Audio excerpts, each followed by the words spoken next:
దేవుని నామానికి మహిమ ఘనత ప్రభావము కలుగుగాక. దేవునికి కృతజ్ఞతాస్తుతులు తెలియజేస్తున్నాము. చేరువచ్చినటువంటి మీ అందరికీ ప్రభు అయినటువంటి యేసుక్రీస్తు నామములో వందనాలు తెలియజేస్తున్నాను.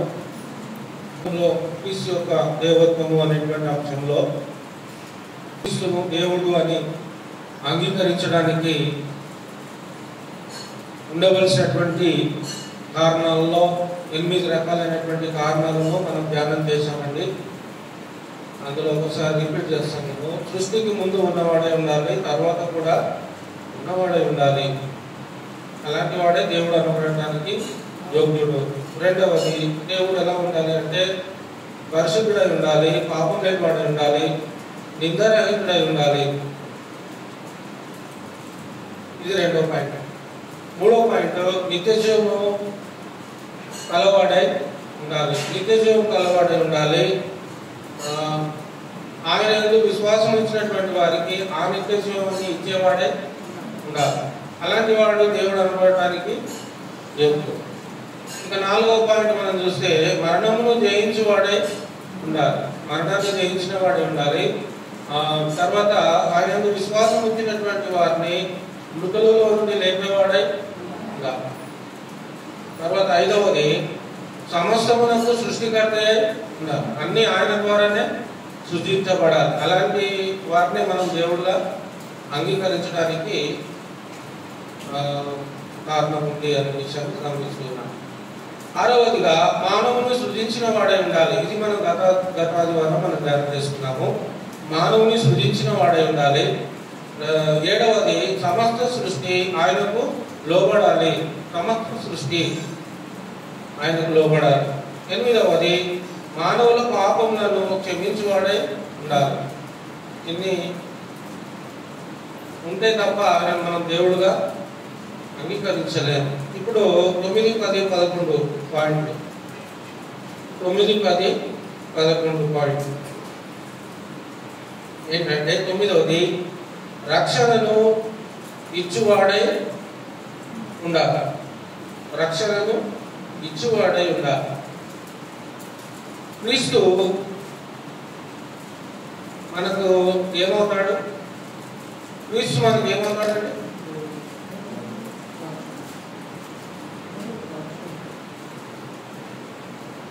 రక్షణను ఇచ్చువాడై ఉండాలి. దేవుడు అనబడేటువంటి ఆయన మానవులకు ఏమి ఇచ్చువాడై ఉండాలి? రక్షణ ఇచ్చువాడై ఉండాలి. మరి క్రీస్తు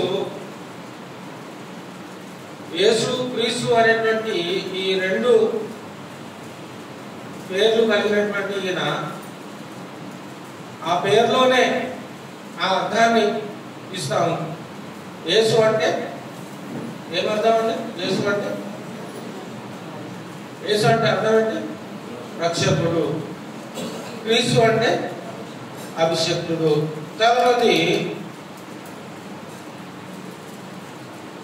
రక్షకుడు అంటే దేవుడు ఒక్కడే రక్షకుడు, ఆయన తండ్రి మాత్రమే రక్షకుడు అని అనుకుంటూ ఉంటారు. చూద్దాం, అది కూడా చూద్దాం.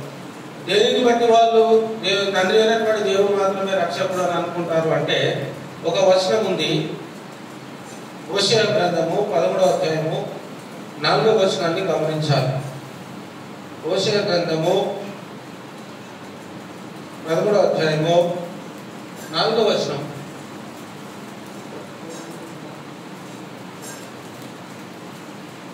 750 పేజీ. హోషేయ గ్రంథము 11వ అధ్యాయము 4వ వచనం, 750 పేజీ నంబర్. చూసారండి అందరూ? ఎవరైనా తీయలేదా? ఎవరు తీయకపోతే చెప్పండి, చేయలేకండి. మీరు తీసే వరకు వెయిట్ చేస్తాం. అందరు తీయాలి బైబిల్. హోషేయ గ్రంథము 11వ అధ్యాయం 4వ వచనం ఏం చెప్తుంది? మీరు ఐగుప్తు దేశంలో నుండి వచ్చినది మొదలుకొని యెహోవానగు నేనే మీ దేవుడను, నన్ను తప్ప నీవు ఏ దేవునిని ఎరుగవు, నేను తప్ప రక్షకుడు లేడు. ఎవరు మాట్లాడుతున్నా మాట్లాడి సాక్షాత్తు దేవుడే హోషేయ గారితో మాట్లాడుతూ ఉన్నాడు. ఏం మాట్లాడుతున్నాడు? ఏమంటున్నాడు ఆయన? ఐగుప్తులో నుండి వచ్చినది మొదలుకొని యెహోవానైన నేనే మీ దేవుడను, నన్ను తప్ప నీవు ఏ దేవునిని ఎరుగవు. తర్వాత చివరి మాట, నేను తప్ప రక్షకుడు లేడు. నేను తప్ప అనే మాటకి ఏమర్థం వస్తుందండి? నేను తప్ప అనే మాటకు అర్థం ఏమొస్తుంది? ఇంకొక రక్షకుడు లేడు, ఇంకొక దేవుడు లేడు, ఇంకొక విమోచకుడు లేడు, ఇంకొకడు రక్షణ ఇచ్చేవాడు లేడు. మరి యేసు అంటే అర్థమేంటి? యేసు అనే మాటకి అర్థమేంటి? మరి ఇక్కడ హోషేయ గ్రంథంలో 11:4 దేవుడు మాట్లాడుతున్నాడు, నేను తప్ప రక్షకుడు లేడు, నేనే మీకు దేవుడు అని చెప్తున్నాడు. ఇప్పుడు ఈ రెండింటిని మనము ఆలోచన చేయాలి. ఈ రెండింటిని మనం ఆలోచన చేసినప్పుడు రక్షకుడు తండ్రి అయిన దేవుడా లేకపోతే రక్షకుడు క్రీస్తా? ఇదే ప్రశ్న మీ ముందుకు వస్తుంది. మీరు ఎవరికి ఓటేస్తారు? రక్షకుడు తండ్రి అయిన దేవుడా లేకపోతే రక్షకుడు యేసా?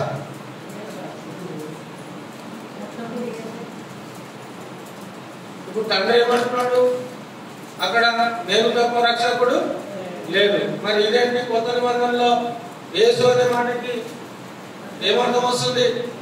రక్షకుడు అంటే తండ్రి చెప్పే రక్షకుడు, యేసు అనే పదానికి ఉన్నటువంటి రక్షకుడు అనే అర్థము ఒకటేనా? వేరువేరా? ఒకటేనా? వేరువేరైతే వేరువేరు అవుతారు, ఒకటే అయితే ఒక్కడే అవుతాడు. అంతే కదా? క్రీస్తు వేరు, అక్కడ చెప్పవలసినటువంటి ఆ తండ్రి వేరు అనుకుంటే ఆయన ఒక్కడే రక్షకుడు అవ్వాలి. ఈయన రక్షకుడు అవ్వడానికి వీలు లేదు. లేదు లేదు లేదు తండ్రి రక్షకుడే, కుమారుడు కూడా రక్షకుడే అని నమ్మినట్లయితే అప్పుడు మనము అర్థం చేసుకున్న దానికి, వాక్యానికి న్యాయం చేసినటువంటి వాళ్ళము అవుతాం. అంతేనా? అక్కడ ఆయన రక్షకుడు, ఇక్కడ నేను రక్షకుడు.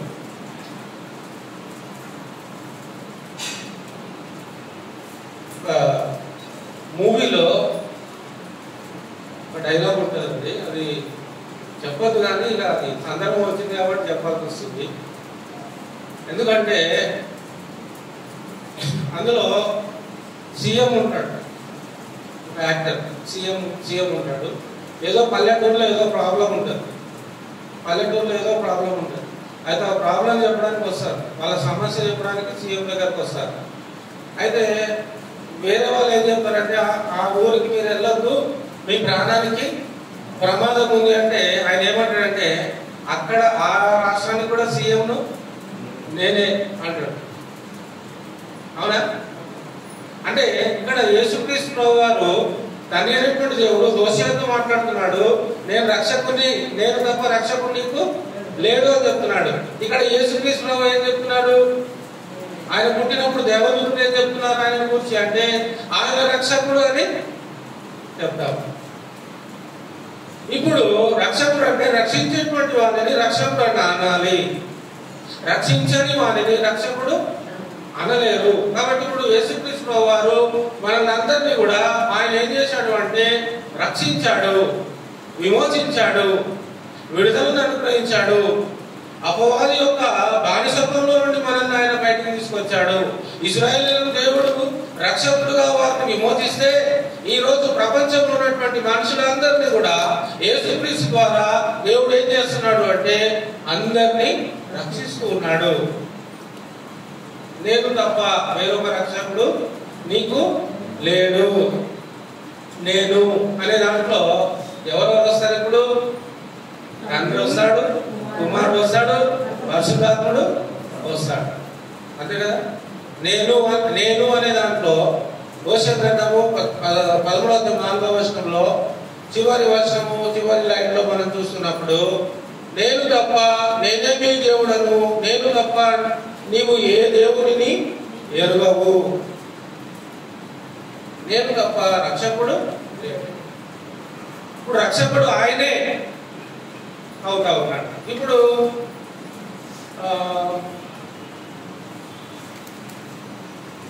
దావీదు కీర్తన మనం 23వ అధ్యాయంలో మొదటి వచనం చూస్తే ఏమంటున్నాడు అక్కడ దావీదు?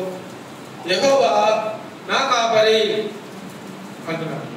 యెహోవా నా కాపరి అని యెహోవా అనేటువంటి పేరుతో దేవుని దావీదు ఎంచుకుంటూ కొలుస్తూ ఉన్నాడు. మరి యేసుక్రీస్తు వారు యోహాను సువార్తలో 10వ అధ్యాయంలో ఆయన ఏమంటున్నాడంటే నేను గొర్రెలకు మంచి కాపరిని. ఇప్పుడు దావీదు చెప్పే కాపరి యెహోవా, ఆయన కాపరి. లేకపోతే ఇక్కడ యోహాను గారు రాసినటువంటి యోహాను సువార్తలో యేసుక్రీస్తు చెప్పేటువంటి మాట నేను గొర్రెలకు మంచి కాపరిని. అంటే ఈ మంచి కాపరి క్రీస్తుగా మనకు కనబడతా ఉన్నాడు. అక్కడ యెహోవా నాకు కాపరి అనే దావీదు యొక్క జీవితంలో దేవుని యెహోవా అనేటువంటి నామముతో ఆయన ఎంచుకు పిలుస్తూ ఉన్నాడు. ఇప్పుడు కాపరి మనకి యెహోవానా లేకపోతే యేసుక్రీస్తా?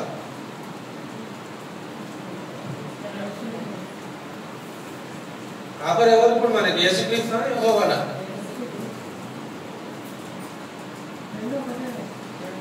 యెహోవా నా కాపరి అన్నా యేసుక్రీస్తు నా కాపరి అన్నా ఒకటే. ఎందుకంటే పాత నిబంధన కాలంలో ఆయన యెహోవా అనేటువంటి నామంలో ఆయన పిలువబడ్డాడు. యెహోవా అనేటువంటి నామంలో ఆయన పిలువబడ్డాడు. నేను తప్ప నీకు వేరే దేవుడు లేడు అని చెప్పబడ్డాడు, ప్రకటింపబడ్డాడు, బోధించబడ్డాడు. వాక్యముగా అందరికీ అది చేర్చబడింది. దేవుడి మాటలు అందరికీ చేర్చబడ్డాయి. గమనించవలసినటువంటి విషయం ఏంటి అని అన్నప్పుడు యోసేపు గ్రంథము 11వ అధ్యాయము 4వ వచనంలో నేను తప్ప రక్షకుడు లేడు. ఇక్కడ గమనించవలసినటువంటి విషయాన్ని మనం ఆలోచన చేస్తున్నప్పుడు నిజంగా దేవుడు అనుమతించినటువంటి వాడు, రక్షించేటువంటి వాడుగా, కాపాడేటువంటి వాడుగా, పోషించేటువంటి వాడుగా ఉండాలి. కాపాడేటువంటి వాడు, రక్షించేటువంటి వాడు, పోషించేటువంటి వాడు, సంరక్షించేటువంటి వాడుగా ఉండాలి. పాత నిబంధన కాలంలో యెహోవా అనేటువంటి నామంలో ఆయన రక్షకుడుగా పిలువబడ్డాడు. పాత నిబంధన కాలంలో యెహోవా అనేటువంటి నామంలో ఆయన విమోచకుడుగా పిలువబడ్డాడు. పాత నిబంధన కాలంలో యెహోవా అనేటువంటి ఆయన ఇంకా యెహోవా నిస్సి అనేటువంటి నామంలో కూడా ఆయన పిలువబడ్డాడు. అల్ఫా ఒమేగాగా కూడా ఆయన పిలువబడ్డాడు. అల్ఫా ఒమేగా ఏమండి? Alpha omega. అల్ఫా అంటే ఏంటండి? అల్ఫా అంటే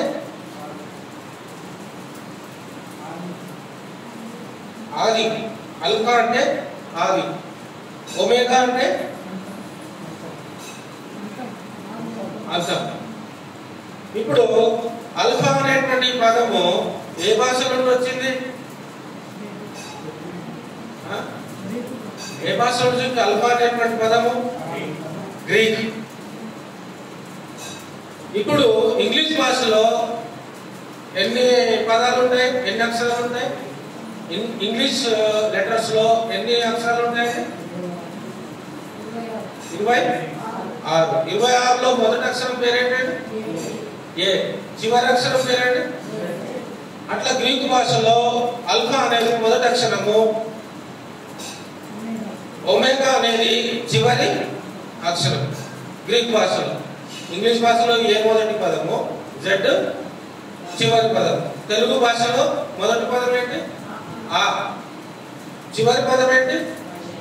బండిరా. అంతేనా? బండిరా.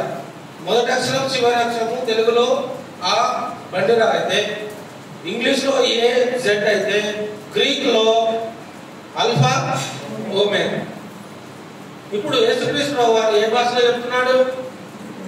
గ్రీక్ భాషలో చెప్తున్నాడు.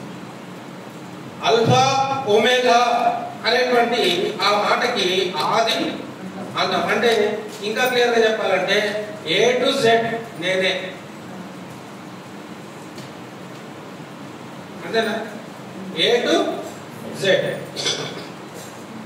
ఆది అంతము నేనే. అంటే ఓన్లీ ఆది అంతం ఆయనే కాదు, మధ్యలో ఉన్న స్పేస్ లో కూడా ఆయనే. అందరూ ఆది అంతం అంటారు కానీ మధ్యలో ఎవరు గుర్తించారు. ఆ మధ్యలో జరిగినటువంటి కాలంలో కూడా ఆయనే. కాబట్టి గమనించవలసినటువంటి విషయం ఏంటంటే దేవుడు అనబడటానికి బలమైనటువంటి మరొక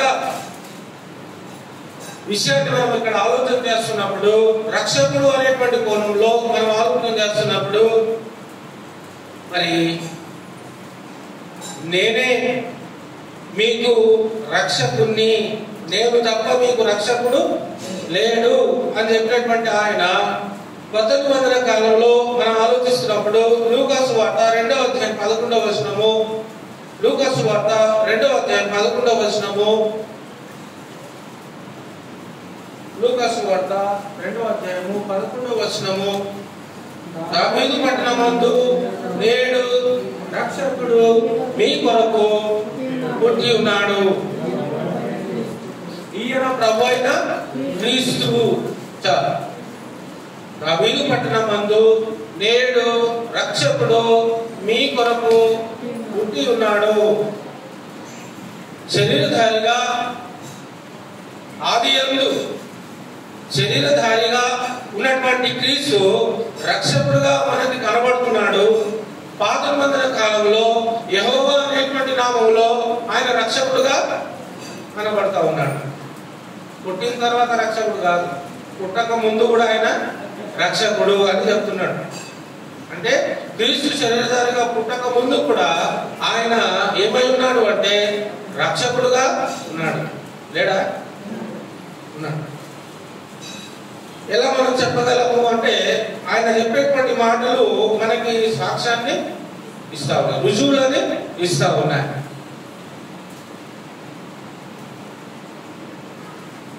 ఆదికాండంలో మొట్టమొదట దేవుడు ఒక కుటుంబాన్ని రక్షించాడంట. ఆ కుటుంబం పేరేంటి? నోవా.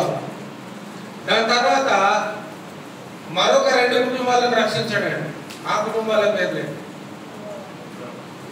అబ్రహాం కుటుంబము, లోతు కుటుంబం. ఆ రక్షించేటువంటి ఆ కోణంలో లోతు భార్య దేవుడి యొక్క మాటను నిరాకరించినందువలన దేవుడు రక్షించాలనుకున్నాడు, కానీ దేవుడి మాటను ఎప్పుడైతే లోతు భార్య లెక్క చేయలేదో, వెనుక తిరిగిందో, అప్పుడు ఆమె తన ప్రాణాన్ని పోగొట్టుకుంది. దాని తర్వాత ఇంకా ఎవరైనా రక్షించాడా దేవుడు? అబ్రహామును లోతును రక్షించిన తర్వాత ఇంకెవరైనా రక్షించాడా దేవుడు? ఇశ్రాయేలీయులను ఐగుప్తు బానిసత్వంలో నుండి ఏం చేశాడు? రక్షించాడు. దాని తర్వాత ఆ అరణ్యంలో వాళ్ళు ప్రయాణం చేసినంత కాలము వారిని రక్షిస్తూనే ఉన్నాడు.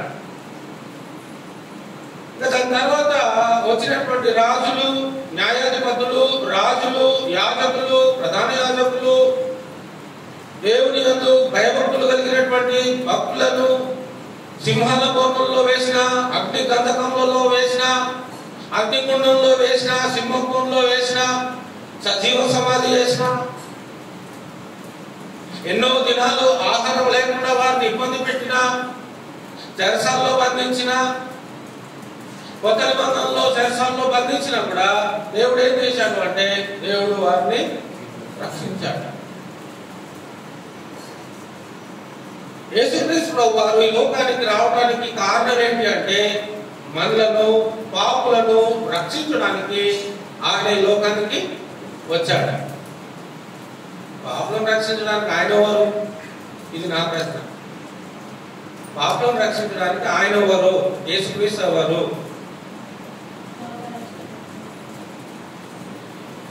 ఆయనకంటూ ఒకటి ఉండాలి కదా.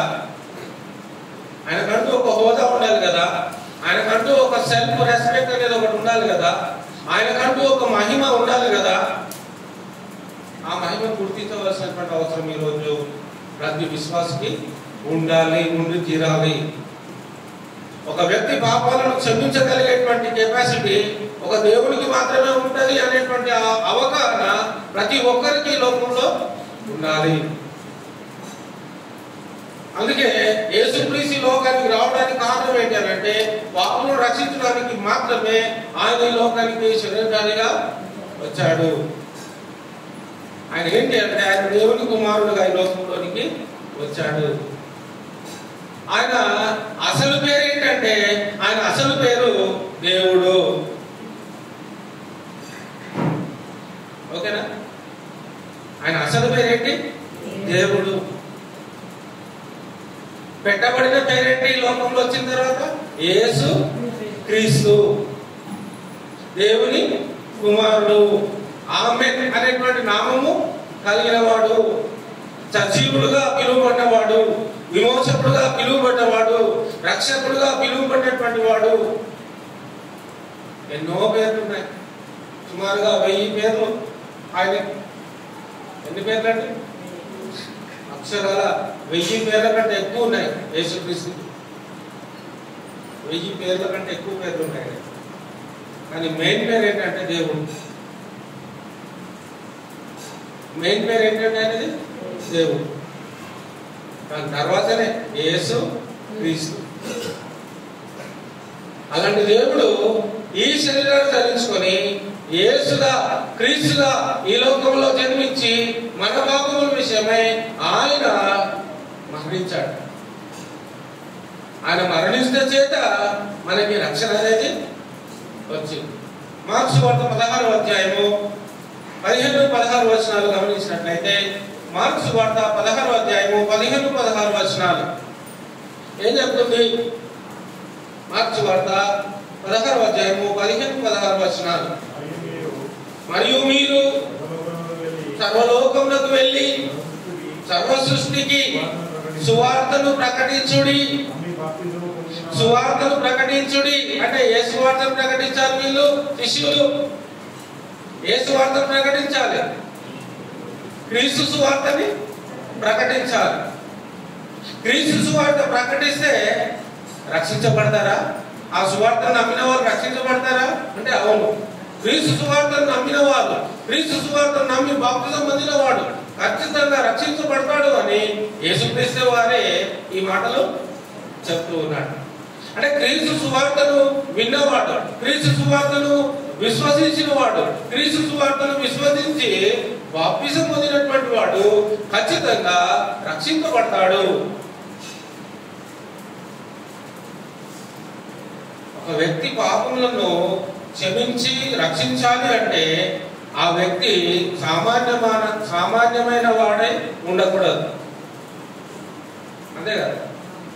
ఒక వ్యక్తి సువార్తను మాత్రమే చెప్పి ఆ సువార్తను నమ్మి విశ్వసించి ఆ సువార్తకు లోబడి ఆయన నామములో బాప్తిజం పొందినంత మాత్రాన మరి నీకు పాపాలు క్షమించబడుతున్నాయి, నీకు రక్షణ వస్తుంది అంటే ఆ వ్యక్తి సామాన్యమైన వాడు కాదు. ఉన్నతమైనటువంటి విలువలు కలిగినటువంటి వాట్ల ఆయన ఉంటేనే తప్ప ఈ పరిస్థితి ఈ లోకంలో ఎవరికి రాదు. అందుకే రెండవ మాటగా ఏమంటున్నాడు? 16వ వచనంలో నమ్మి బాప్తిజం పొందిన వాడు రక్షింపబడును. నమ్మి బాప్తిజం పొందిన వాడు ఏం చేయబడతాడట? సౌండ్ చేయకు, లేపి పెట్టుకో, జరా లేపి పెట్టుకో.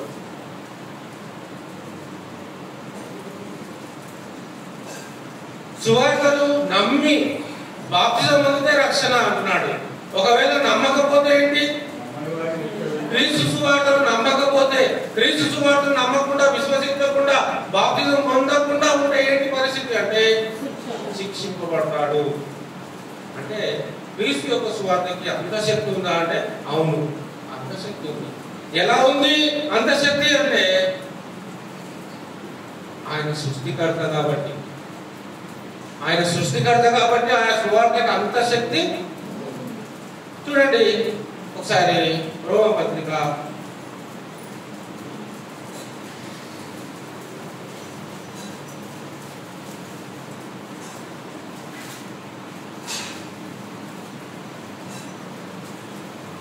1వ అధ్యాయం 16వ వచనం. సువార్తను గురించి నేను సిగ్గుపడువాడను నాను, ఏదనగా నమ్ము ప్రతివానికి అంటే సువార్తను ఎవరైతే నమ్ముతారో, సువార్తను ఎవరైతే విశ్వసిస్తారో, సువార్తను ఎవరైతే అంగీకరిస్తారో, క్రీస్తును ఎవరైతే అంగీకరిస్తారో, క్రీస్తును సువార్తను ఆయన సువార్తను ఎవరైతే అంగీకరిస్తారో విశ్వసిస్తారో మరి వారు రక్షించబడతారు, వారి పాపాలు కడిగివేయబడతాయి, వాళ్ళు పరిశుద్ధులుగా తీర్చబడతారు, వాళ్ళు నీతిమంతులుగా తీర్చబడతారు. ఫ్రీ అండి, ఫ్రీ. మీ శరీర మాలిన్యం కడుక్కోవాలంటే డబ్బులు ఖర్చు పెట్టాలి. శరీర మాలిన్యము కడుక్కోవాలంటే ఏం ఖర్చు పెట్టాలి? డబ్బులు ఖర్చు పెట్టాలి. కానీ మీ చిన్నప్పటి అంటే యవనస్తుల దశలోకి వచ్చినప్పటి నుంచి మీరు మరి చేసినటువంటి పాపాలన్నీ కడవేయబడటానికి మరి ఏం ఖర్చు అయింది? మనకేమైనా ఖర్చు అయిందా? మన పాపాలు కడిగి వేయబడ్డానికి ఎందుకు కాలే? మనం ఎందుకు ఖర్చు పెట్టలే? మన పాపాలు కడిగి వేసుకోవడానికి మనం ఎందుకు ₹1 కూడా ఖర్చు పెట్టలే?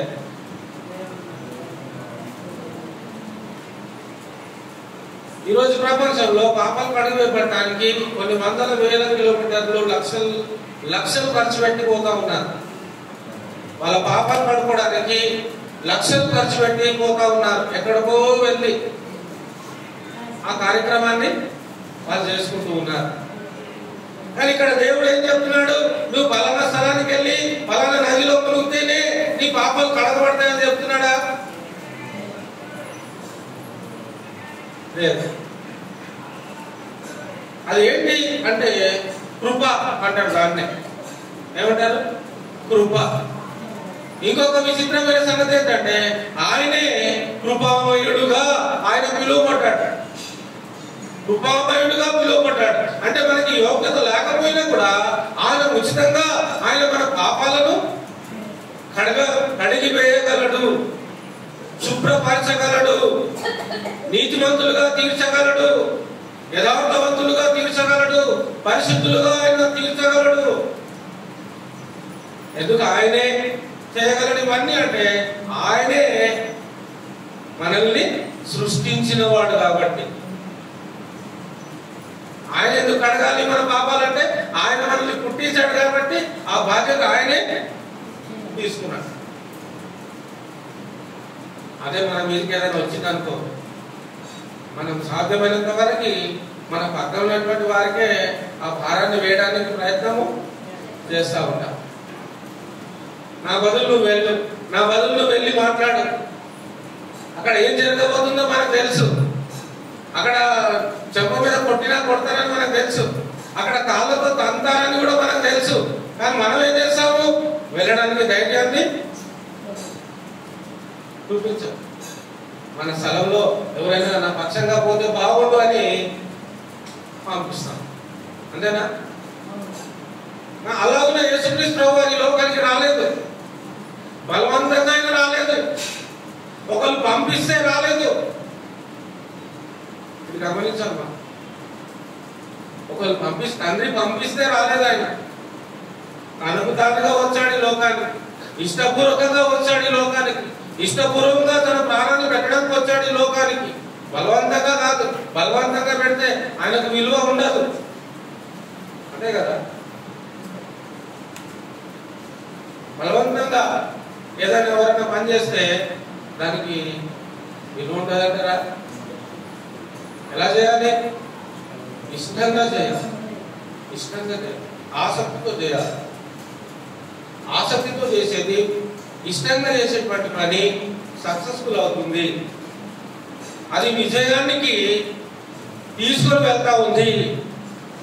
కాబట్టి విజయం అనేది ఎలా సాధ్యమైంది అన్నప్పుడు క్రీస్తు ద్వారానే చెప్పాడు కదా. ఏం చెప్పాడు? క్రీస్తు ఏం చేశాడు? మరణాన్ని జయించాడు. క్రీస్తు మరణాన్ని జయించాడు. ఆ మరణానికి అధికారి ఎవడు అంటే అపవాది. ఆ మరణానికి అపవాది యజమానుడైతే ఆ యజమానుని తల చిక్కు కొట్టాడు. ఈయన మరణించి ఈయన రక్తాన్ని కార్చి ఎప్పుడైతే మృతుల్లో ఉండని తిరిగి లేకపోతాడో అప్పుడు అపవాదికి అవమానం. అపవాదికి ఎప్పుడు జయము? యేసుక్రీస్తు మరణించినప్పుడు జయం. మరి అపవాదికి ఎప్పుడు ఓటమి వచ్చింది అంటే క్రీస్తు మృతులలో నుండి లేకపోవడం తర్వాత అపవాదికి ఓటమి ఊహించకపోవచ్చు. అపవాది దేవుడు అంటే తెలుసు అపవాది. ఏమంటే అపవాదికి దేవుడు అంటే ఎవరో తెలీదా? అపవాదికి యేసుక్రీస్తు ఎవరో తెలుసా తెలీదా? తెలుసా? ఏమని తెలుసు అపవాదికి యేసుక్రీస్తు?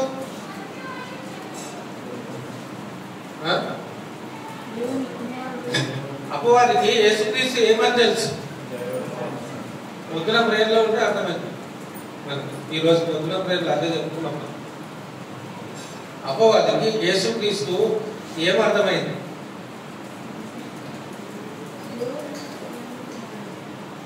మత్తయి సువార్త 4వ అధ్యాయము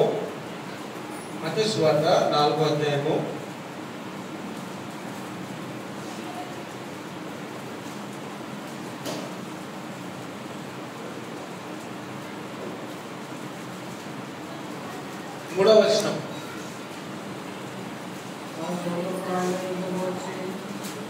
దేవుని కుమారుడైతే ఈ వాళ్ళని రొట్టెలుగా ఉన్నట్లు ఆజ్ఞాపించమని. అందుకు ఆయన మనుషులు రొట్టె వల్లనే మాత్రం కానీ దేవుని నోటి వచ్చి ప్రతి మాట వలన జీవించు అని వ్రాయబడి. ఇక్కడ అపవాది యేసుక్రీస్తుని ఎలా వర్ణిస్తున్నాడో చూడాలి మనం. అపవాది యేసుక్రీస్తుని ఏమని వర్ణిస్తున్నాడంటే దేవుని కుమారుడు. శోధిస్తున్నాడు. రెండవ శోధన ఏంటి? 6వ వచనం. 3వ వచనంలో అన్నాడు, 6వ వచనంలో కూడా అన్నాడు. దాని తర్వాత ఇక ఆయన దేవుని కుమారుడు అనేటువంటి మాట మాట్లాడలేదు. సాతాను యేసుక్రీస్తుని ఏమని వర్ణిస్తున్నాడు? దేవుని కుమారుడు అయితే అంటున్నాడు. మరి యేసుక్రీస్తు ఏమనాలి? నేను దేవుని కుమారుని అయితే అని మాట్లాడాలి. కానీ యేసుక్రీస్తు అక్కడ ఏం మాట్లాడాడు? యేసుక్రీస్తు అక్కడ ఏం మాట్లాడాడండి?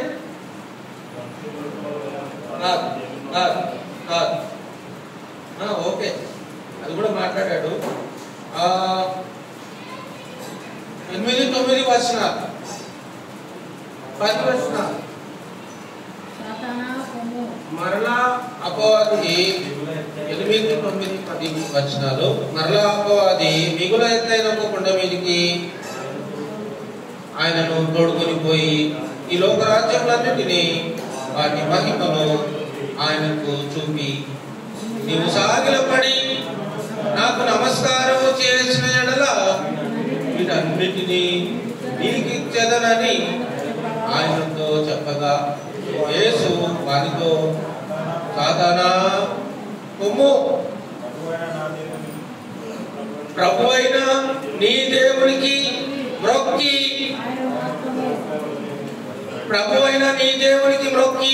ఆయనను మాత్రము సేవింపవలెను అని వ్రాయబడి ఉన్నదనెను.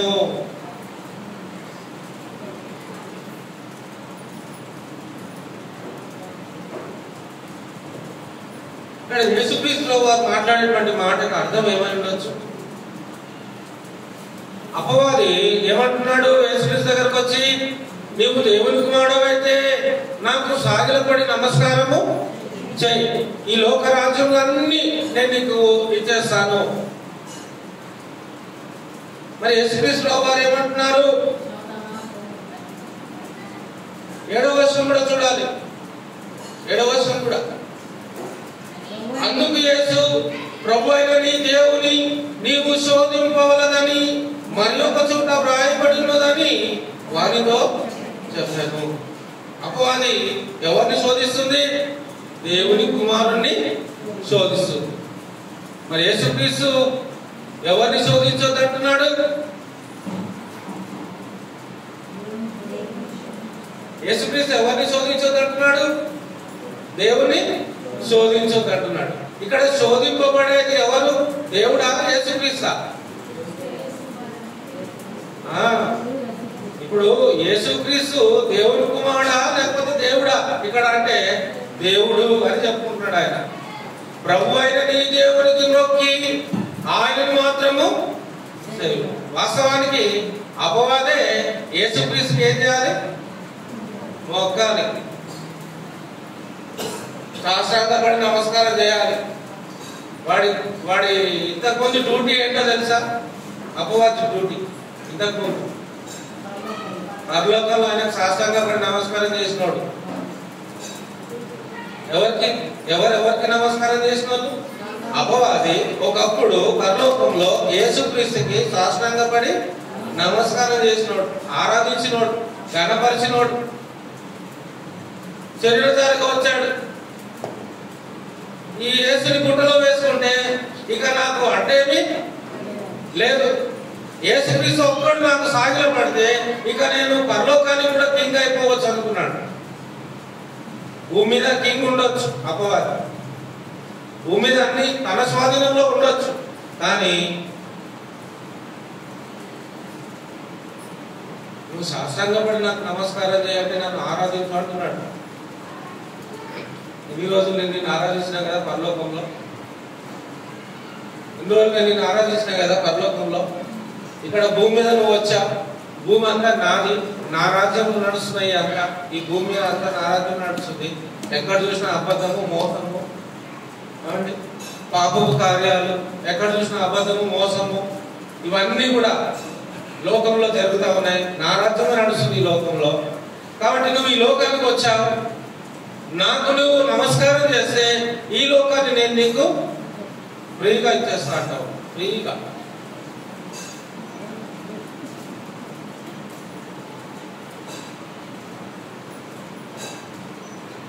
ఇంకా మంచి ఆప్షన్ వచ్చిందండి యేసుక్రీస్తు, తన ప్రాణం కాపాడుకోవడానికి. వచ్చిందా? వచ్చింది. ప్రభు అయిన నీ దేవునికి మొక్కి ఆయన్ని మాత్రము సేవించాలి. ముందు ఇక్కడ చెల్లిపో అంటాడు. ముందు ఇక్కడ నుంచి అపవాది నిజంగా ఎవరిని శోధించింది అంటే దేవుని కుమారుణ్ణి ప్లస్ దేవుని. అపవాది ఎవరిని శోధించింది అంటే దేవుని శోధించింది, క్రీస్తుగా వచ్చినటువంటి దేవుని శోధించింది. అప్పుడు యేసుక్రీస్తు ఏమనాలి? నువ్వు దేవునికి ఎందుకు శోధిస్తున్నావు అని అంటున్నాడు. దేవుని కుమారుని నువ్వు శోధించొద్దని ఉందన్నాడా? నువ్వు దేవుని శోధించొద్దని ఉన్నది అన్నాడా? దేవుని శోధించొద్దని ఉన్నది అన్నాడు కదా. అంటే ఇప్పుడు యేసుక్రీస్తు ఎవరు అన్నట్టు అర్థమవుతుందా? అంటే క్రీస్తు దేవత్వం అనేటువంటి పాఠంలో అపవాదికి తెలుసు యేసుక్రీస్తు ఎవరు, యేసుక్రీస్తు ఎవరు అనేది అపవాదికి తెలుసు. కానీ ఈరోజు చిన్నప్పటి నుంచి బైబిల్స్ పట్టుకొని వాక్యం చెప్తున్నటువంటి అనేక మంది సువార్థకులకు ఇంకా తెలియట్లేదు. అపవాది తెలుసు, మెయిన్ హెడ్కి ఏం తెలుసు? యేసుక్రీస్తు దేవుడు అని తెలుసు. మరి క్రీస్తును ప్రకటిస్తున్నటువంటి సువార్థకులకి ఇంకా క్రీస్తును దేవుడుగా వాళ్ళు అంగీకరించడం లేదు. ఎందుకు ఇది దాచిపెట్టి ఉండొచ్చు అపవాది? అపవాదికి తెలుసు, మరి వాడి అనుచరులకు కూడా తెలియాలి కదా. అపవాదికి తెలిసినప్పుడు అపవాది యొక్క అనుసరణ కూడా తెలియాలా వద్దా? ఎందుకు తెలియట్లేదు? ఎందుకు తెలియట్లేదు? యాకోబు పత్రిక మొదటి అధ్యాయము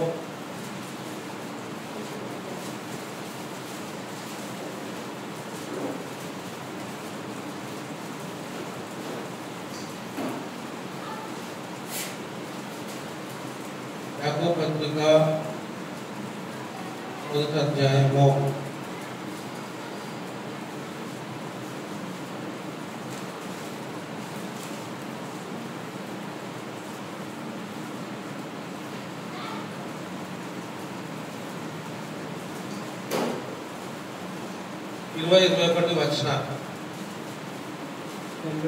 ఎందుకనగా నరుని కోపము దేవుని నీతిని నెరవేర్చదు, అందుచేత సమస్త కల్మషమును విర్రవీగుచున్న దుష్టత్వమును మాని లోపల నాటబడి మీ ఆత్మలను రక్షించుటకు శక్తిగల వాక్యమును సాత్వికముతో అంగీకరించుడి. అంటే వాక్యమును మనం సాత్వికంతో కనుక అంగీకరించలేకపోతే, వాక్యమును సాత్వికముతో మనము అంగీకరించలేకపోతే, విశ్వసించలేకపోతే, వినలేకపోతే, మన హృదయాలలో వాక్యాన్ని భద్రపరచుకోలేకపోతే యేసుక్రీస్తు ఎలా కనపడతాడు మనకి? దేవుని కుమారుడుగానే కనబడతాడు. వాక్యాన్ని మనము సాత్వికంతో అంగీకరించి, వాక్యాన్ని మనం విశ్వసించి, వాక్యాన్ని మనం అర్థం చేసుకున్నట్లయితే యేసుక్రీస్తు ఎలా కనబడతాడు మనకి? దేవుడుగా కనబడతాడు. అర్థమవుతుందండి? అర్థం అవ్వట్లేదా?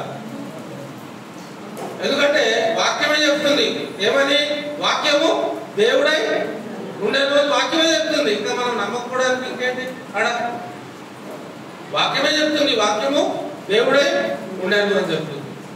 కాబట్టి ఇక్కడ వాక్యము మెయిన్ ఏంటంటే, వాక్యాన్ని మనం ఎప్పుడైతే సాత్వికంతో మనం అంగీకరిస్తామో ఆ వాక్యంలో ఉన్నటువంటి భావం ఏంటి అంటే, క్రీస్తు దేవత్వం కలిగినటువంటి వాడు, క్రీస్తు దైవ లక్షణములు కలిగినటువంటి వాడు. కొలస్సీ పత్రిక 2వ అధ్యాయం 19వ వచనంలో కూడా మొట్టమొదటి ఆదివారం మనము అదే గమనించాము. దేవత్వము క్రీస్తు శరీరమందు సంపూర్ణముగా కనబడతా ఉంది. కొలస్సీ పత్రిక 2వ అధ్యాయం 9 నుంచి 12 వచనాలు. ఇది మర్చిపోతారనే ప్రతి వారం చదివిస్తున్నానండి, ఇది మర్చిపోతుంది. కొలస్సీ 2:9 నుంచి 19 మర్చిపోతుంది మాటలు. కొలస్సీ 2:9 నుండి 12. ఏదనగా దేవత్వం యొక్క సర్వ పరిపూర్ణత శరీరముగా క్రీస్తునందు నివసించుచున్నది, మరియు ఆయనందు మీరు సంపూర్ణులై ఉన్నారు. ఆయన సమస్త ప్రధానులకు అధికారులకు శిరస్సై ఉన్నాడు. మీరును క్రీస్తునందు యందు శరీరేచ్ఛలతో కూడిన స్వభావమును విసర్జించి ఆయనందు చేతులతో చేయబడిన సున్నతి పొందితిరి. మీరు బాప్తిజమందు ఆయనకు కూడా పాతి పెట్టబడిన వారై ఆయన మృతులలో నుండి లేపిన దేవుని ప్రభావమును విశ్వసించడం ద్వారా ఆయనతో కూడా లేచితిరి. మరియు అపరాధముల వలనను శరీరమందు సున్నతి పొందకుండా వలనను మీరు మృతులై ఉండగా దేవుడు రాతరూపకమైన ఆజ్ఞలు గల ఆజ్ఞల వలన మన మీద రుణముగాను మనకు విరోధముగాను ఉండిన పత్రమును మేకులతో సిలువకు కొట్టి దాని మీద చేవ్రాతను తుడిచివేసి మనకు పట్టం లేకుండా దానిని ఎత్తివేసి మన అపరాధములన్నిటినీ క్షమించి ఆయనతో కూడా మిమ్మును జీవింపజేసెను. ఆయన ప్రధానులను అధికారులను నిరాయుధులుగా చేసి శిలువ చేత జయోత్సవంతో వారిని పట్టి తెచ్చి బహునముగా వేడుకకు అనుపరిచెను.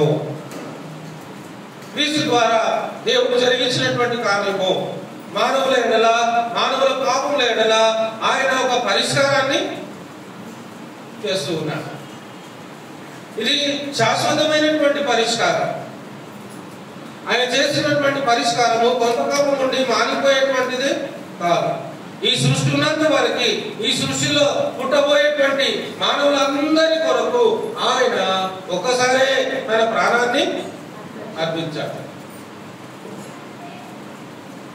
ఒక్కసారే తన శరీరం నందు ఆ శిక్షను భరించాడు.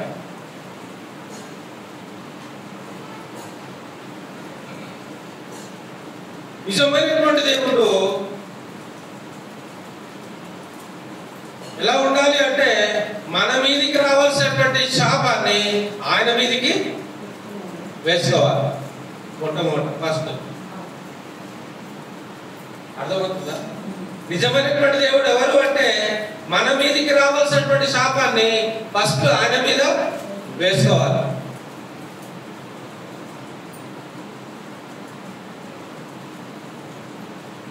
మన మీదికి రావాల్సినటువంటి శాపం ఆయన మీదకి వేసుకుంటే ఆయన ఏమవుతాడు? చనిపోతాడు. చనిపోయాడా? చనిపోయాడు. కాబట్టి నిజంగా దేవుడు మనల్ని ప్రేమిస్తున్నాడు కాబట్టి మన కోసము తన ప్రాణాన్ని పెట్టాడు. అది దేవత్వం యొక్క ఉన్నతమైనటువంటి ఆ భావము, ఉద్దేశం ఏంటి అన్నప్పుడు మనల్ని నిజంగా ప్రేమించినటువంటి వాడు మన కోసం ఆయన ప్రాణాన్ని పెట్టాడు. ఆయన ప్రాణం కంటే విలువైంది ఈ సృష్టిలో ఏమైనా ఉందా అంటే ఏమీ లేదు. ఆయన ప్రాణం కంటే విలువైనది ఈ సృష్టిలో ఏమి, అది ఆకాశం కావచ్చు, సూర్యుడు కావచ్చు, ఈ సృష్టి సమస్త సృష్టి కావచ్చు, ఆయన ప్రాణం ముందు ఏమి సాటి రావు. అంత విలువైనటువంటి ప్రాణము మన కోసం ఆయన పెట్టాడు. మనం విమోచించబడటానికి పెట్టాడు, మనం రక్షించబడటానికి పెట్టాడు, మనం నీతిమంతులుగా మార్చబడటానికి పెట్టాడు, మనల్ని పరిశుద్ధులుగా చేయటానికి పెట్టాడు, ఆయన బిడ్డలుగా స్వీకరించడానికి పెట్టాడు. అపవాదే పెట్టాడు. యేసుక్రీస్తు వచ్చినప్పుడు ఈ లోక రాజ్యంలన్నీ నాయి అంటున్నాడు. ఈ లోక రాజ్యంలన్నీ నాయి. ఏం పెట్టి కొనుక్కున్నాడు? ఏం పెట్టి కొనుక్కున్నాడు? శరీరాశ పెట్టాడు, నేత్రాశ పెట్టాడు, జీవబ్రహ్మాన్ని పెట్టి కొనుక్కున్నాడు. అందుకే వాడిదైంది రాజ్యం. ఈ లోక రాజ్యాలన్నీ నాయి. అంటే శరీరాశ ఎవరికి ఉంటుందో వాళ్ళు ఎవరి రాజ్య సంబంధులు అంట? అపవాది రాజ్య సంబంధులు. నేత్రాశ ఎవరికి ఉంటుందో వాళ్ళు అపవాది రాజ్య సంబంధులు. జీవపు డంబము, ప్రాణం మీద ఆశ, తీపి, దేవుని కంటే ఎక్కువగా మనల్ని మనం ప్రేమించుకోవడం, దేవుని కంటే ఎక్కువగా మన రక్త సంబంధాలను ప్రేమించడం, దేవుని కంటే ఎక్కువగా మన ఇల్లు పొరుగు వారిని ప్రేమించడం, దేవుని కంటే ఎక్కువగా నువ్వు దేన్ని ప్రేమించినా కూడా అది జీవపు, అదే వాడికి బలం. అపవాది వాడి ఆశ అదే. శరీరాశ, నేత్రాశ, జీవపు డంబం తండ్రి వలన కలిగినవి కావు. మరి ఎవరి వలన కలిగినవి? అపవాది వలన కలిగినవి. కాబట్టి అపవాది యొక్క ఆయుధాలు ఏంటి అంటే, అపవాది యొక్క ఆస్తి ఏంటి అంటే అవే. వాటిని పెట్టే ఈ లోకాన్ని అంతా కూడా వాడు స్వాధీనంలో తీసుకున్నాడు. ఈ లోకరాజ్యాలన్నింటినీ ఆ ఆయుధాలతో ఒక్క నిమిషంలో చూపెట్టగలిగాడు. ఒక్క నిమిషం, ఒక్క నమస్కారం చేయి, ఇవన్నీ నీకు ఇచ్చేస్తాను. అలా తీసుకోవడము దేవుడి చిత్తము కాదు. దేవుడి చిత్తం ఏంటి అన్నప్పుడు పరిష్కారము పర్మనెంట్ గా అవ్వాలి. తాత్కాలికమైనటువంటి పరిష్కారము కాదు, శాశ్వతమైనటువంటి పరిష్కారం. భూమి పుట్టినది మొదలుకొని భూమి అంతరించిపోయేంత వరకు కూడా ఈ భూమి మీద ఎంతమంది అయితే మనుషులు పుట్టి జీవించి చనిపోతారో వాళ్ళందరి కోసము, అంటే యేసుక్రీస్తు వారు ఎవరి కోసం చనిపోయాడు? ఆదాము చేసిన తప్పు కూడా ఆయన ఆ భాగం కూడా ఈయన మీదే పడింది. ఆదాము ఏదైనా తోటలో చేసినటువంటి పాపము కూడా క్రీస్తు భుజం మీదనే పడింది. యెషయా గ్రంథం 9వ అధ్యాయం 6వ వచనం.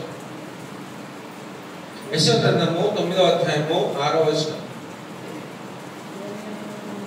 ఏలనగా మనకు శిశువు పుట్టెను, కుమారుడు అనుగ్రహింపబడెను, ఆయన భుజం మీద రాజ్యభారము ఉండును. ఆయన భుజం మీద రాజ్యభారం ఉండును. ఆశ్చర్యకరుడు, ఆలోచనకర్త, బలవంతుడైన దేవుడు. దేవుడు మామూలు దేవుడు కాదు. ఈయన మామూలు దేవుడు కాదు. ఈయన ఎటువంటి దేవుడు అంట? బలవంతుడైన దేవుడు. ఇంకొకటి కూడా ఇక్కడ ఉంది, నిత్యుడగు తండ్రి, సమాధానకర్తయగు అధిపతి అని అతనికి పేరు పెట్టబడును. ఈయనకి ఎంత లేకపోతే అంత పేర్లు ఉంటాయి. ఈయనకి ఇవన్నీ పెట్టడానికి ఆయన యోగ్యుడా, అర్హుడా అంటే అవును, ఆయన అర్హుడే, యోగ్యుడే. ఎందుకంటే రాజ్యభారమును మోయుచుండేటువంటి వాడు. రాజ్యభారాన్ని ఆయన మోస్తున్నాడు. ఈ రాజ్యభారాన్ని మోయటానికి ముందు చేయవలసిన పని ఏంటంటే తన ప్రాణాన్ని పెట్టాలి. తన ప్రాణం పెడితే అప్పుడు రాజ్యం ఆయన వశం అవుతుంది. తన ప్రాణం పెడితే అప్పుడు రాజ్యాన్ని ఆయన కొనుక్కోగలుగుతాడు. అంతేనా? ప్రాణం ఎందుకు పెట్టాలి అంటే ఆయన దగ్గర ఉన్న ఆస్తి అది ఒక్కటే. ఆయన దగ్గర ఉన్న ఆస్తి అది ఒక్కటే. ఆయన ఏదైతే కలిగి ఉన్నాడో అది మన కోసం ఆయన అర్పించాడు. ఈ సృష్టి అంతా వేరే. మళ్ళీ ఈ ఆయన జ్ఞానంతో, ఆయన బలంతో ఈ సృష్టి అంతా తయారు చేశాడు, అది వేరే. కానీ తన ప్రాణం మన కోసం పెట్టింది ఉన్నది చూడండి, అది చాలా ఉన్నతమైనటువంటి పరిస్థితి, చాలా విలువైనటువంటి పరిస్థితి. దాని విలువ తెలిసినటువంటి వాడు ఖచ్చితంగా క్రీస్తును దేవుడుగా అంగీకరించి తీరాల్సిందే. దాని విలువ తెలిసినటువంటి వాడు. ఇదే లూకా సువార్త 2వ అధ్యాయం 21వ వచనము. లూకా సువార్త 2వ అధ్యాయం 21.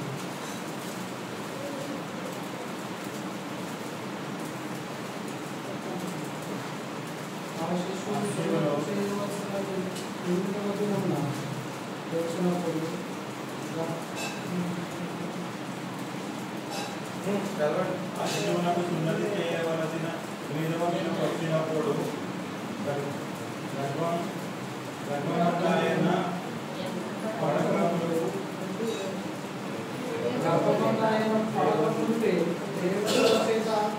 పెట్టబడిన యేసు అనే పేరు వారు ఆయనకు పెట్టింది. మోషే ధర్మశాస్త్రం చొప్పున వారు తమ్మును శుద్ధి చేసుకుని దినము గడిచినప్పుడు ప్రతి పురుషుడు మొదటిల్ల ప్రభువులకు ప్రతిష్టపడి అని ప్రభు ధర్మశాస్త్రంలో రాయబడి ఉన్నట్టు ఆయనను ప్రభువులకు ప్రతిష్ఠించడానికి ప్రభు ధర్మశాస్త్రములకు చెప్పబడినట్టు. ఇక్కడ మొదటిగా ఏమంటున్నాడంటే 21వ వచనంలో, 11వ వచనమా 21వ వచనం, 21వ వచనం ఏమంటున్నాడు అక్కడ? లూకా సువార్త 2వ అధ్యాయము 11వ వచనమా 2వ అధ్యాయంలో ఇక్కడ ఏమంటున్నాడు? ఆ శిశువుకు సున్నతి చేయవలసిన 8వ దినము వచ్చినప్పుడు గర్భమందు ఆయన పడక ముందు దేవదూత చేత పెట్టబడిన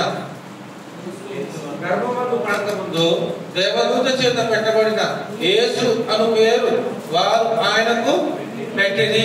యేసు అను పేరు వారు ఆయనకు పెట్టిరి.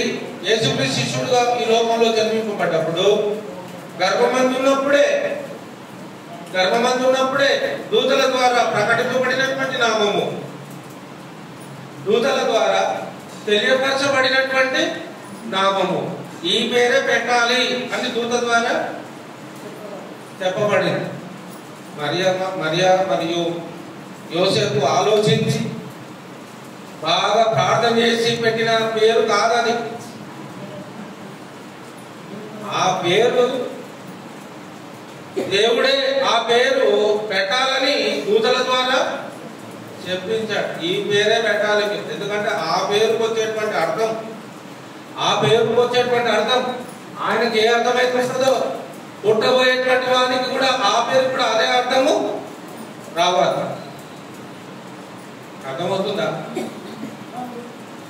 ఆయన పేరుకి ఏ అర్థమైతే వస్తుందో పుట్టబోయేటువంటి శిశువు, శరీరధారిగా పుట్టబోయేటువంటి శిశువు ఆయనకు పెట్టే పేరుకు అర్థము, ఆయనకు ఉన్నటువంటి అర్థము ఒకటే అయి ఉండాలి. మార్పు లేనటువంటి నామము కలిగినటువంటి వాడు, మార్పు లేనటువంటి నామము కలిగినటువంటి వాడు, సర్వశక్తి కలిగినటువంటి నామము కలిగినటువంటి వాడు, మనుషుల ద్వారా పెట్టబడినటువంటి పేరు గలవాడు కాదాయన. మనుషుల జ్ఞానంతో పెట్టబడినటువంటి పేరు కాదాయన. దేవుడి జ్ఞానంతో పెట్టబడినటువంటి పేరు అది. యేసు అనేటువంటి పేరుకు రక్షకుడు అనేటువంటి అర్థాన్ని ఇచ్చేటువంటిదిగా ఉంది ఆ పేరు. క్రీస్తు అనేటువంటి పేరు అభిషక్తుడు అనేటువంటి అర్థాన్ని ఇచ్చేదిగా ఉంది ఆ పేరు. ఇంకొక విషయం ఏంటంటే ఇమ్మానుయేలు అనేటువంటి పేరు కూడా ఆయనకు ఉంది. ఏ పేరు? ఇమ్మానుయేలు అనేటువంటి పేరు కూడా. దానికి అర్థం ఏంటో, దానికి అర్థం ఏంటో, ఇమ్మానుయేలు అనే పేరుకు అర్థమేంటో, దేవుడు మనకి తోడు. పుట్టిన శిశువు ఎవరు? దేవుడు మనకి తోడు. మనకి అంటే ఈ లోకంలో ఉన్నటువంటి వాళ్ళకి దేవుడు తోడు అవ్వాలి అంటే క్రీస్తును విశ్వసించాలి, క్రీస్తు వాక్యాన్ని విశ్వసించాలి, క్రీస్తు వాక్యాన్ని అంగీకరించాలి, మారు మనసు పొందాలి, వాళ్ళు చేసేటువంటి పాపాలు క్రీస్తు రక్తంలో కడుక్కోవాలి. అప్పుడు దేవుడు వారికి తోడవుతాడు. ఆప్షన్ ఇచ్చాడు మనకి. నువ్వు నా దగ్గరకు వస్తే నేను నీ పాపాలు ఫ్రీగా క్షమిస్తా, నువ్వు నన్ను విశ్వసిస్తే నేను నీకు నిత్య జీవాన్ని ఇస్తా, నువ్వు నా చిత్తం చొప్పున ఈ లోకంలో జీవిస్తే నీకు నిత్య జీవమును పరలోకాన్ని నీకు ఇస్తా అంటూ ఉన్నాడు. ఇక్కడ గమనించవలసినటువంటి విషయాన్ని మనం ఆలోచన చేస్తున్నప్పుడు మనుషుల ద్వారా పెట్టబడినటువంటి పేరు కాదు, సాక్షాత్తు దేవుడే మన జ్ఞానంతో ఆ పేరును పుట్టబోయేటువంటి శిశువుకు కన్న తల్లిదండ్రుల ద్వారా పెట్టబడింది. ఇప్పుడు తమ పిల్లలకు పేర్లు పెట్టేటువంటి అనే శాలం ఉందా? అనిపిస్తలేదు. తమ పిల్లలకు పేరు పెట్టుకునేటువంటి భాగ్యము యోసేపుకు లేదు, మరియమ్మకి లేదు.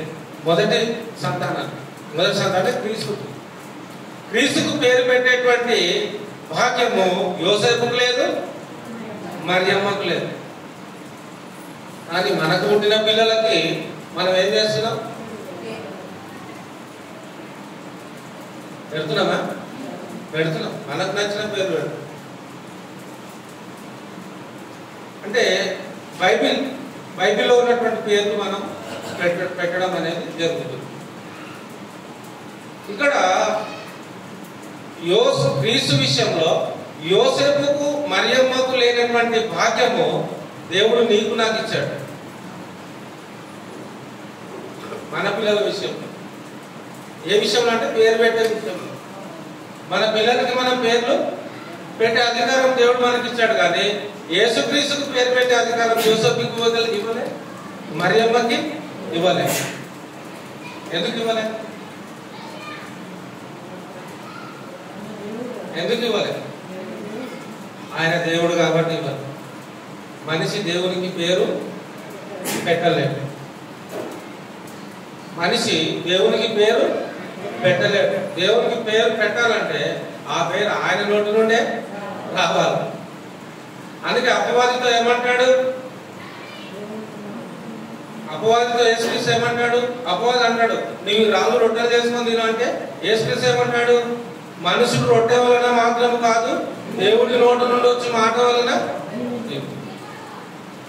అంటే జీవించేటువంటిది ఎలా మనం జీవిస్తాము అంటే దేవుడి నోటి నుండి వచ్చే మాటను మనము అనుసరిస్తే ఆ ప్రకారంగా మనం లోబడితే మనం జీవిస్తాం. దేవుడి చిత్త ప్రకారంగా మనం ఈ లోకంలో జీవిస్తేనే దేవుడు మనల్ని లోకంలో జీవింపజేస్తాడు, బ్రతికింపజేస్తాడు, ఆయుష్ను అనుగ్రహిస్తాడు, సమృద్ధిని ఇస్తాడు, ఆశీర్వాదాన్ని ఇస్తాడు, వాగ్దానాన్ని నెరవేర్చేలా చేస్తాడు, వాగ్దానాన్ని అనుభవించేలా చేస్తాడు. మరి దేవుని యొక్క వాగ్దానాన్ని నీవు ఆ వాగ్దానంలో నీవు జీవించడానికి, ఆ వాగ్దానంలో నీవు ప్రవేశించడానికి, ఆ వాగ్దానంలో నీవు నీ జీవితాన్ని సంతోషభరితంగా జీవింప చేసుకోవడానికి నీవు సిద్ధంగా ఉన్నావా? సిద్ధంగా ఉంటే మరి నీవు ఆయన వాక్యానికి దేవుడవ్వాలి, లోపడాలి. ఆయన చెప్పినట్లుగా నీవు ఈ లోకంలో జీవించడానికి నీవు వరడవలసినటువంటి అవసరం ఉంది.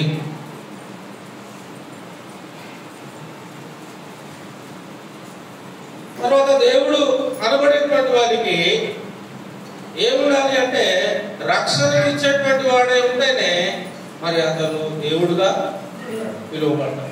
ఒక పాయింట్ అయింది, ఇంకా 2 పాయింట్లు ఉంది. టైం ఎంత అయిపోయింది. సరే, 2 పాయింట్లు తొందరగా మనం నేర్చుకున్నాము.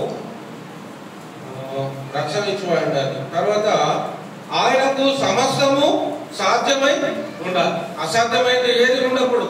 ఆయన అనుకుంటే ఏదైనా కూడా, దేవుడు అనుకుంటే అది ఏదైనా కూడా చెయ్యాలి, చేయగలగాలి కాదు, చెయ్యాలి. దేవుడు అని అనుకుంటే ఆయన దాన్ని చేసి తీరాలి, అంతే. అలాంటి పనులు ఏమైనా చేశాడా దేవుడు? ఏమండి? ఆదికాండము 18వ అధ్యాయము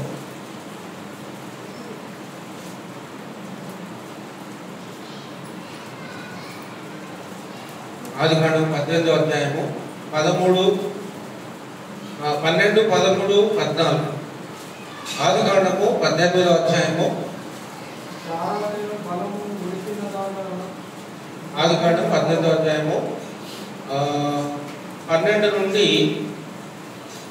14 వరకు అండి.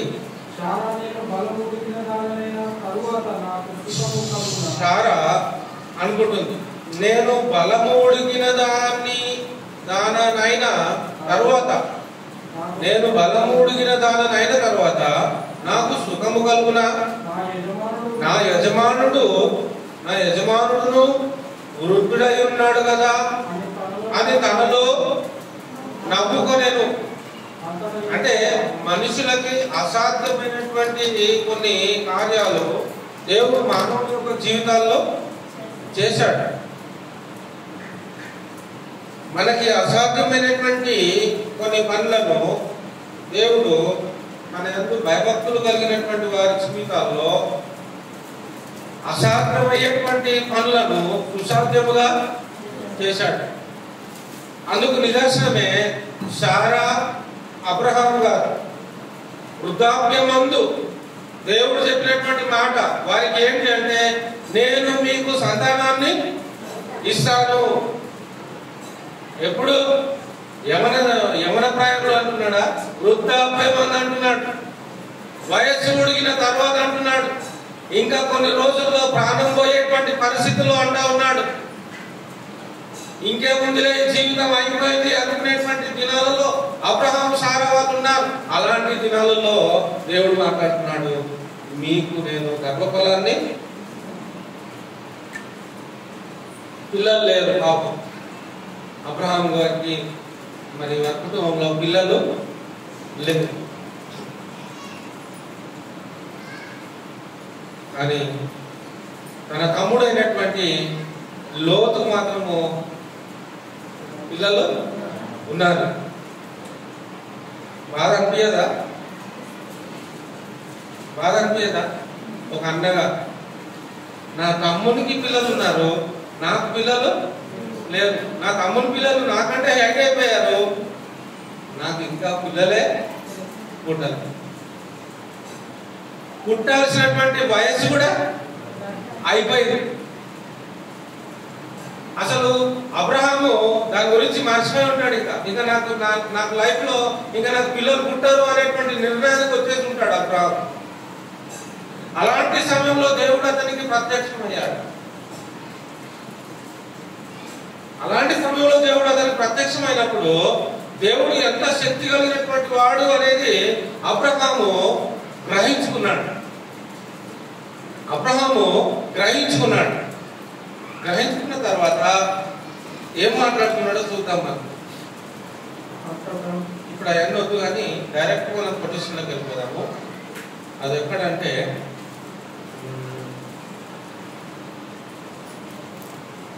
14వ వచనం. యెహోవాకు అసాధ్యమైనది ఏదైనా ఉన్నదా? ఎవరు మాట్లాడుతున్నారు?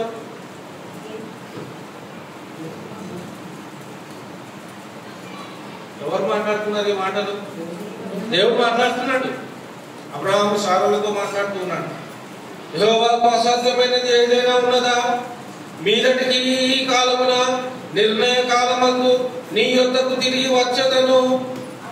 అప్పుడు శారాకు కుమారుడు కలుగునా. నేను మనుషులకి అసాధ్యమైంది దేవునికి సాధ్యము అంటున్నాడు.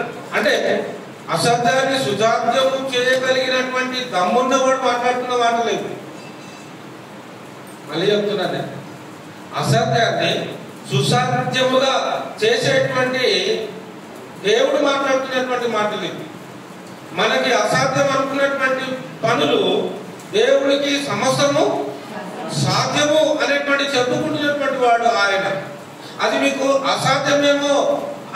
అసాధ్యమేమో కానీ నాకు సమస్తము సాధ్యము. ఇటువంటి పనులకు కూడా దేవుడు అనబడేటువంటి వాడు చేయాలి. అంతేనా? అసాధ్యమైనటువంటి పనులను సుసాధ్యముగా చేసేటువంటి వాడే దేవుడు అవుతాడు.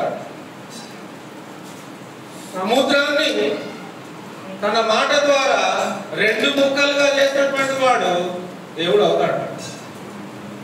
అవుతాడా? అవుతాడు.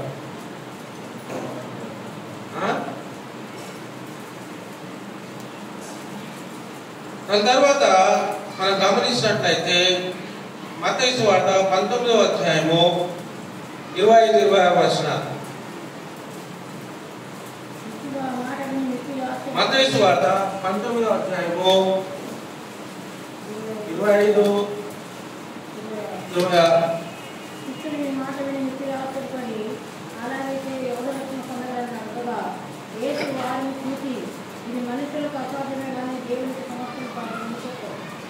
ఇక్కడ 23 కూడా చదవాలి. యేసు తన శిష్యులను చూసి, ధనవంతుడు పరలోక రాజ్యంలో ప్రవేశించుట దుర్లభమని మీతో నిశ్చయముగా చెప్పుచున్నాను. ఇదిగాక గమనించండి, ఇదిగాక ధనవంతుడు పరలోక రాజ్యంలో ప్రవేశించుట కంటే సూది బెజ్జంలో ఒంటె దూరుట సులభమని మీతో చెప్పుచున్నాను నేను. ఈ మాటలు ఎవరు చెప్తున్నారు? యేసుక్రీస్తు చెప్తున్నాడు కదా. ఈ మాటలు యేసుక్రీస్తు చెప్తున్నప్పుడు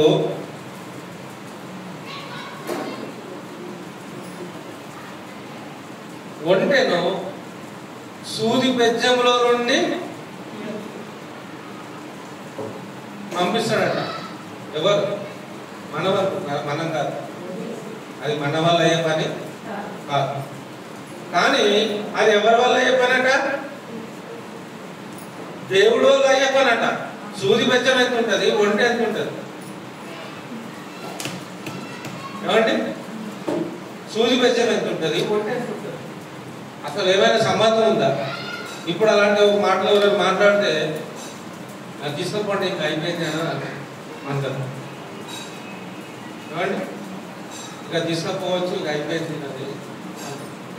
కానీ ఈ మాటలు మనుషులు మాట్లాడుతున్నారు. సృష్టికర్తనే దేవుడు మాట్లాడుతున్నాడు. ఆయన మాట్లాడేటువంటి ప్రతి మాటకి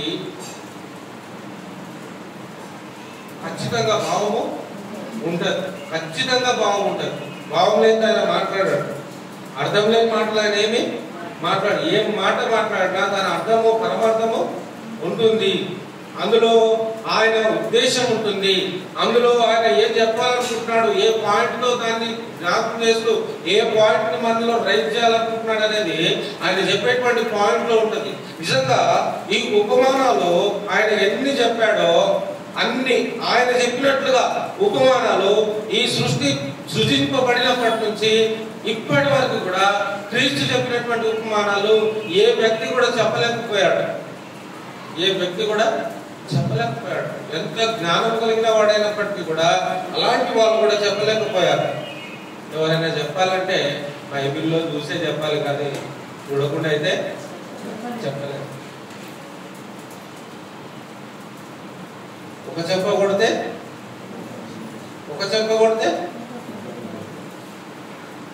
ఇంకో చెప్ప. ఇది మనకు ఎవరు చెప్పారంటారు? లోకము, గాంధీ గారు చెప్పారు అని. మరి బైబిల్ ఎప్పుడు చెప్పింది? మొదటి శతాబ్దంలోనే చెప్పాడు యేసుక్రీస్తు వారు. మొదటి శతాబ్దంలోనే అంటే 2000 సంవత్సరాల క్రితమే మరి దేవుడు క్రీస్తు ద్వారా ఈ మాటలు ఈ భూమి మీద పలికించాడు. గాంధీజీ దేశానికి స్వతంత్రాన్ని తీసుకొని వచ్చాడు. మహాత్ముడుగా పిలువబడతా ఉన్నాడు. మరి యేసుక్రీస్తు వారు ఈ సర్వలోకానికి రక్షణను తీసుకొచ్చాడు. ఆయనకు విలువని ఇవ్వటం లేదు లోకం, ఆయనకు ప్రాధాన్యతని ఇవ్వటం లేదు లోకం.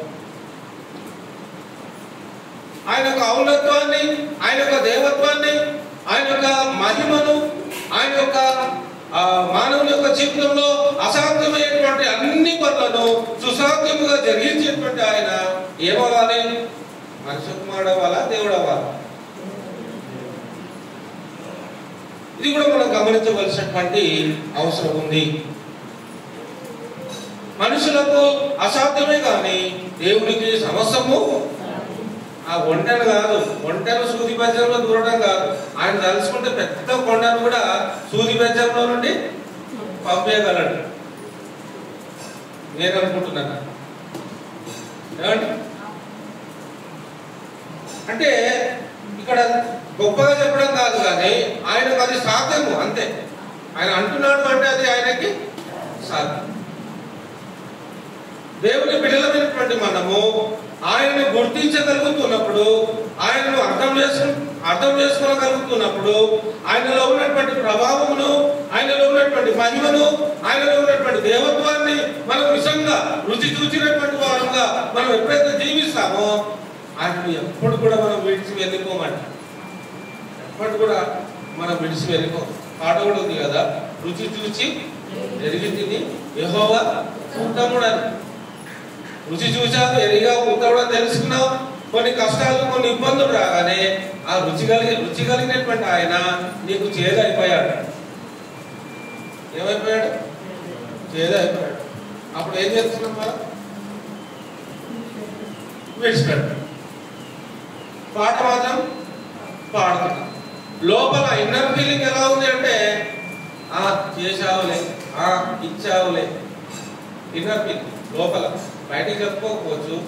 లోపల కొంతమందికి ఎలా ఉంటుందంటే దేవుడు నా జీవితంలో ఎటువంటి కార్యము చేయలేదు, దేవుడు నా ప్రార్థన ఎప్పుడు కూడా జవాబును ఇవ్వలేదు, దేవుడు నా కుటుంబాన్ని మంచిగా చూడట్లేదు, దేవుడు నా అవసరం అక్కర్ని సరిగా తీర్చడం లేదు, దేవుడు నాకున్నటువంటి బాధలను తొలగించడం లేదు, దేవుడు నాకున్నటువంటి ఇబ్బందులను తీసివేయటం లేదు, దేవుడు నా ప్రార్థన వినటం లేదు, నాకున్నటువంటి వ్యసనాన్ని దూరం చేయట్లేదు అనేటువంటి బాధతో మరి ఆ రుచి చూచి ఎరిగినటువంటి ఆయుధవాన్ని ఏం చేస్తుంటారు?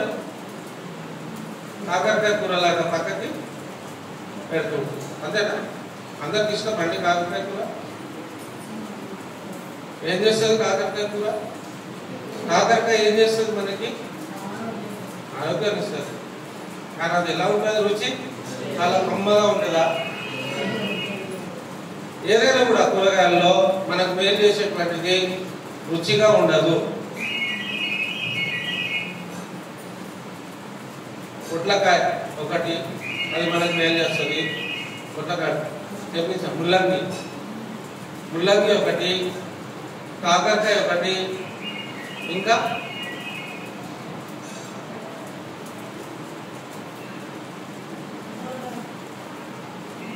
ఇవి మన శరీరానికి మేలు చేసేవి, కానీ అవి టేస్ట్ ఉండవు. టేస్ట్ మంచి రుచిని అవి కలిగి ఉండవు. ఒక రకమైనటువంటి రుచులను అవి కలిగి ఉంటాయి, కానీ వాటిని మనం అంత ప్రేమగా స్వీట్ తీసుకున్నంత స్వీట్గా కాకరకాయ కూరని మనం తీసుకోలేము.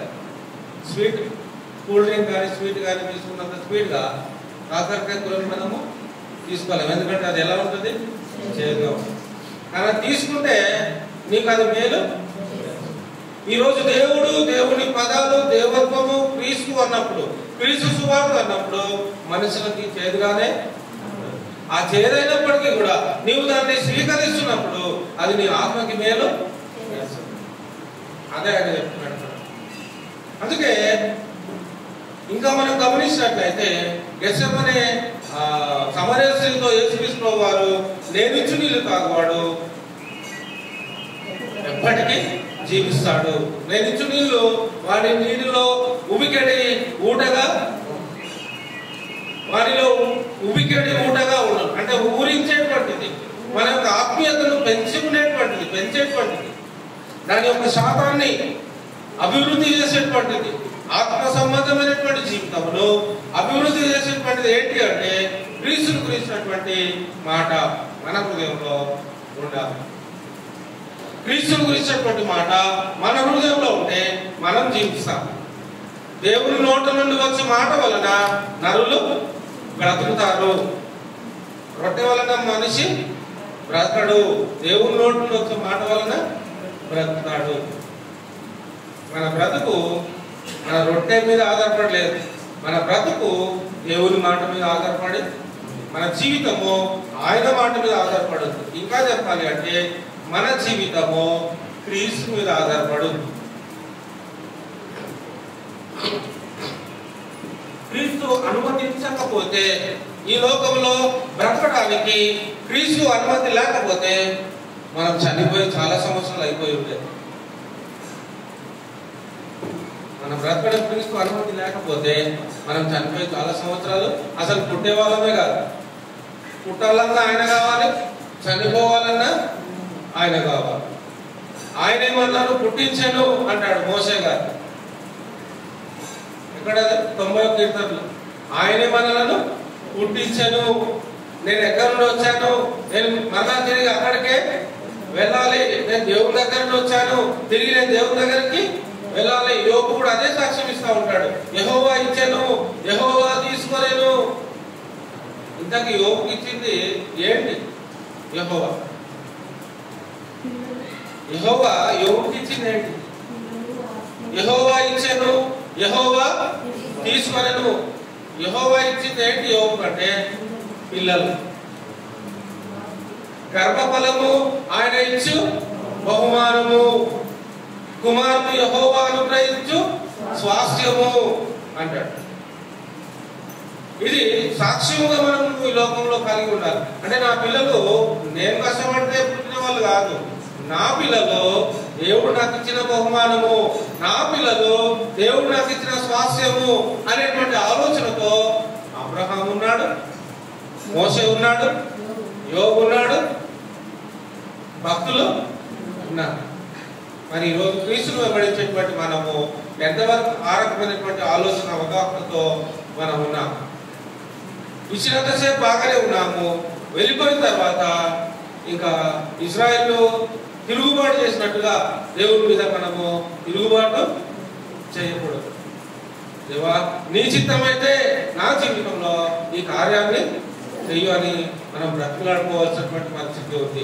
ఎందుకంటే ఆయన సృష్టికర్త అయినటువంటి దేవుడు, ఆయన పర్మిషన్ ఉంటేనే తప్ప మన జీవితంలో ఏది రాదు, ఏది పోదు. మన తల మీద ఉన్న వెంట్రుక, మన తల మీద ఉన్నటువంటి ఒక్క వెంట్రుక ఊడిపడాలన్నా భూమి మీద ఆయన పర్మిషన్ కావాలంట. తెలుసా మీకు? ఏమండి, మన తల మీద ఉన్నటువంటి వెంట్రుక నేల మీద పడాలన్నా ఎవరి పర్మిషన్ కావాలంటే? ఆయన పర్మిషన్ కావాలి. ఇంకొక విషయం ఏంటంటే మన తల మీద ఉన్నటువంటి వెంట్రుకల సంఖ్య లెక్క పెట్టడం మనకు సాధ్యమా? కాదు, కానీ ఆయనకి సాధ్యం. అది మనం గుర్తుంచుకోవాలి. కాబట్టి క్రీస్తును దేవుడుగా అంగీకరించడానికి ఇంకా చాలా ఉన్నాయి. అందులో మనం కొన్నింటిని అంటే ఆల్మోస్ట్ 99% మనము నేర్చుకున్నాము. వచ్చే వారము మరొక నూతనమైనటువంటి అంశంతో మనము ముందుకెళ్దాం. దేవుడి మాటలను మనం పలుకుజేయగా